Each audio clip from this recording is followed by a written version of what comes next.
to understand is that we here as Muslims in the West, and we will talk about why we are here in Britain, is that there are Muslims here, maybe 2 to 3 million Muslims. There are Muslims which are from different diversities, different backgrounds, different areas throughout Britain. There are Muslims spread. There are Muslims who have established cities which are full of certain needs that the Muslims have. So we're not talking about the priorities of a Muslim family who is in an era where there is no Islam. Here, there is Islam here. Islam is established, and it's not here from today or yesterday. It has been here for maybe 6 or 7 or 8 decades as Muslim communities. So my first priority, which I think is important, that any Muslim family should first of all concentrate on finding a good location and a good environment to exist in. Because like the concept of the shepherd and the sheep, we have to find a place where the family will be protected, and at the same time the family will grow and nurture. And to do this, the location is important, the environment is important. So it is very important that when we are trying to establish our family, our new family, that we look for the good location, the good environment for the family to exist in. And that inquires and that necessitates from the husband and the wife finding a place which primarily is close to the masjid. Because in Islam, the masjid is the central and the focal point of the Muslim community. From the masjid, you establish your sha'air, the sha'air of Islam, the rituals of Islam. In the masjid, people come and they meet one another. In the masjid, they get to know one another. They get to know the needs of one another. In the masjid, they learn. In the masjid, they are educated. In the masjid, they grow. So the masjid is the focal point. That's why the Prophet ﷺ, one of the first actions that he did when he arrived in Medina was to establish the masjid. So I think one of the priorities for the Muslim family is to find a good location. And that location, one of the important points of that location, it must be within a close range to the masjid, or at least accessible. The closer you are to the masjid, the better, because at the time of the Prophet ﷺ, there were two groups of people. There were people who lived close to the masjid, and there were people who lived further away from the masjid. Now, if you have a good, firm belief and good iman, then maybe if you lived far away from the masjid, you will still be able to come to the masjid on a regular basis. But generally, we are weak. Generally, the shaitan tries to put up barriers. So when you are far and far away from the masjid, generally you might come home, you feel tired. If you have to drive 15 minutes or 20 minutes, you will feel more restricted from going to the masjid. So the closer you are to the masjid, the better. It helps you, encourages you to attend the prayers regularly. It also encourages you to be part of the focal point around the masjid. And obviously, like I said, through the masjid one can establish their duties, one can be close for their salah, for the knowledge in the masjid can be more part of this Muslim community. Secondly, the location has to also be good close to the Muslim community as well. Because again, the Muslim community, we have rights over one another. Rights which involve if somebody is ill, that you visit him. If somebody has a need, you address his need. If somebody, a wife, maybe her husband has to travel, at least she is close to people who will look after her. So being close to a Muslim community is also important. And part of that as well is having good neighbors. It's difficult to always choose your neighbors, because neighbors will be there where you exist. But generally, a person can have a general inclination about the society and the neighborhood that he lives in. And certain neighborhoods will be better than others. If you have a choice, and you are able to choose, then choose the good neighborhood. In a while back, they have a narration where one person, he came to sell his house, and when he came to sell his house, he put the price of the sale at 200,000. 200,000, whether it is dinar or dirham doesn't matter, but it was something, 200,000 pounds. Let's say 200,000 pounds. But when the people came to buy this house, they said to him, "This house is not worth 200,000 pounds. It's very extortionate price. It is worth 100,000 pounds. You are asking too much." He said, "Yes, I know that the house is only worth 100,000 pounds, but there's 100,000 for the house and 100,000 for the neighbor. This neighbor, he is worth 100,000 pounds."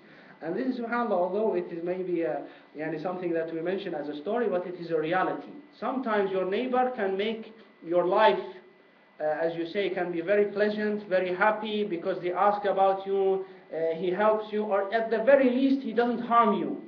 And sometimes you have the neighbor who is the worst neighbor who will harm you, you dispute, and sometimes can become very difficult and very tragic, especially if they have no respect for who they live next to, or even no respect for themselves.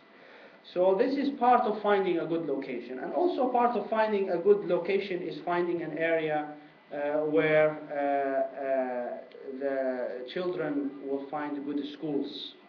And finding a good school obviously is something that everybody always looks to their children to educate themselves. My personal perception is that it's not how good the school is, that's how the child will be. Because a school gives, but it is how the parent looks after. And I will talk about this in a bit, inshallah. It is how the father, how the mother look after their children that will make the child.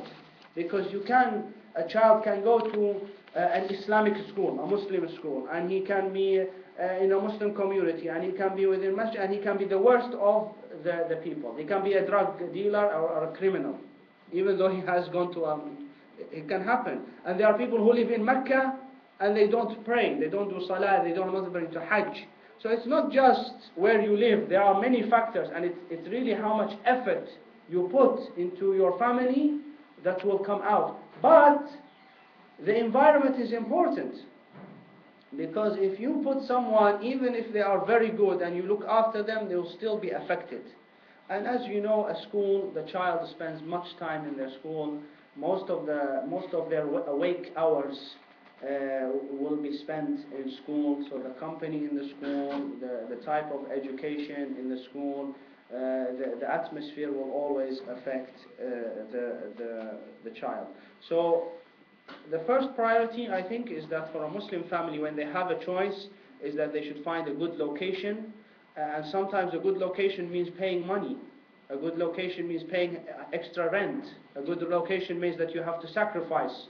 It's not always easy. Don't expect everything just to come easy. You have to put some effort into getting the results. If you don't look after your sheep, you're not going to get a good lamb and good meat from the sheep. So you have to look after them, and that's why the organic meat costs more, because they feed them better food. Second priority is what we know as tarbiyah, the tarbiyah. And the tarbiyah, as you know, my brothers and sisters, is one of those words which is really difficult. There's no real translated word for tarbiyah in English, in my opinion, because tarbiyah means nurturing, it means education, it means looking after, it means bringing up. And bringing up the children, looking after the children, means that the family have to really concentrate on their children. A lot of the time today, the family, the Muslim family, which is demonstrated in the father or the mother, they run away from really looking after the children in the tarbiyah science. And I've noticed that because I used to be an imam and a manager in a masjid, and I would see that a lot of the parents who have problems with their children, or their children are not doing well, what they do is they bring them to the masjid, and they sometimes carry the children from the cloak like this, and they throw them in the masjid, and they say to the imam or the teacher, this is my child for 3 hours, 4 hours a week, and they want from this to 3-4 hours a week, they want the imam or the teacher to change their child who is naughty, misbehaved, knows nothing about Islam, doesn't know how to read anything, Quran, doesn't know how to sit still, and they want him to make him into the best, beautiful, like like Abdullah ibn Abbas and Abdullah ibn Umar, and they give him 3, and then the child comes 3 hours, and then that's it, 3 hours a week or 6 hours a week, and then that's it. And then when he goes home, the parent doesn't ask about his child. What is the child learning? What are they teaching him in school? What is he doing on the computer? Who are his friends? Who is he mixing with? Nothing about him. But they bring him in the masjid and they say, "Khalas, I've done my job. Alhamdulillah, I brought him to the masjid 3 hours a week. And that's it, my Lord. This is not tarbiyah. This is not the responsibility. This ra'iyah that you have in front of Allah is a bigger responsibility than just bringing up your child, driving him to the masjid for 3 hours a week or 6 hours a week, and then you have done your duty in front of Allah subhanahu wa ta'ala. You are laughing at yourself. You are joking yourself if you think that this is how you will bring up your child in the best of way. So tarbiyah is a comprehensive aspect of the Muslim family, and it's a priority, because it's not the children that's the problem is the parents. If the parents know their responsibility in front of Allah, and they know their responsibility and that they have to do the work and they have to put the effort, then they will get the results. And that's where the change starts. The change starts from the parents.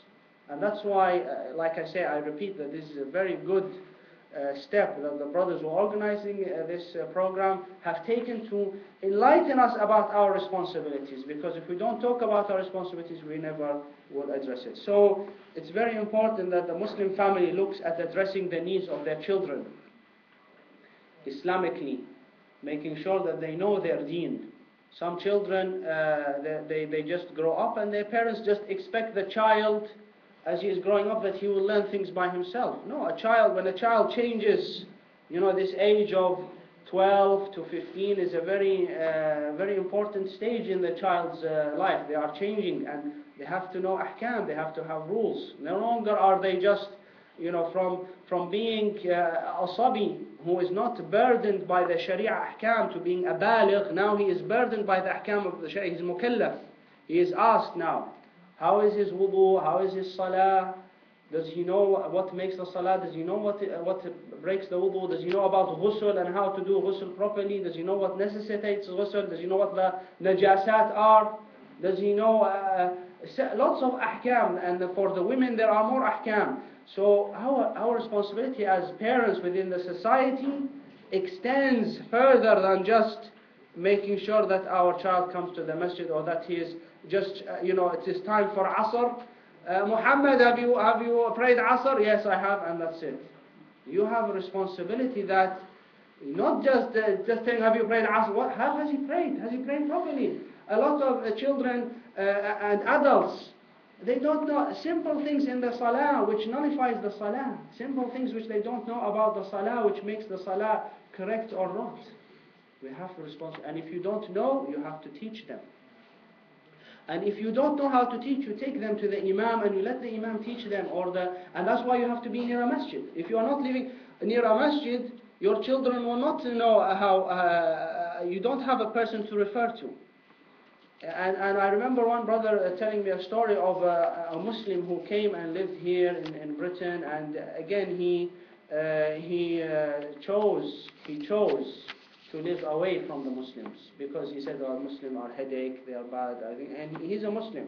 He married a non-Muslim, he chose, and he lived in one of the towns where there is no Muslims.